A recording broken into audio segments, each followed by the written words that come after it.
კიბერთაღლითობასთან დაკავშირებით ახალი კვლევის შედეგები გამოქვეყნდა. ამის შესახებ ინფორმაციას გამოცემა Forbes-ი ავრცელებს.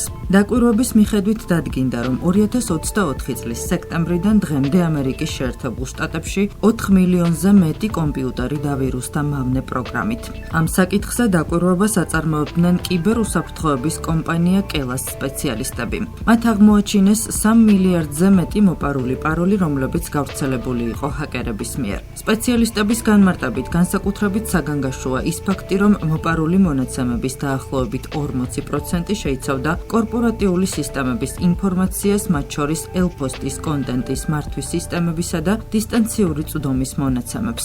საფრთხის შესამცირებლად ექსპერტებმა გარკვეული რეკომენდაციები გასცეს და კიბერთაღლითობის თავიდან ასაცილებლად ორგანიზაციებს პრევენციული ღონისძიებების გატარებისკენ მოუწოდეს. სპეციალისტების განმარტებით, კარგი იქნება ორგანიზაციებში დაინერგოს ორფაქტორიანი აუთენტიფიკაცია ყველა ანგარიშზე, მოხდეს პირადი სისტემების იზოლირება და გამოყენებული უნდა იყოს თანამედროვე ელფოსტის ფილტრაციის სისტემები. კიბერუსაფრთხოების ექსპერტების განცხადებით, მეტი ყურადღებაა საჭირო, რადგან 2025 წლის განმავლობაში მავნე პროგრამების საფრთხე კიდევ უფრო გაიზრდება, განსაკუთრებით ხელოვნური ინტელექტის ტექნოლოგიების გამოყენებით.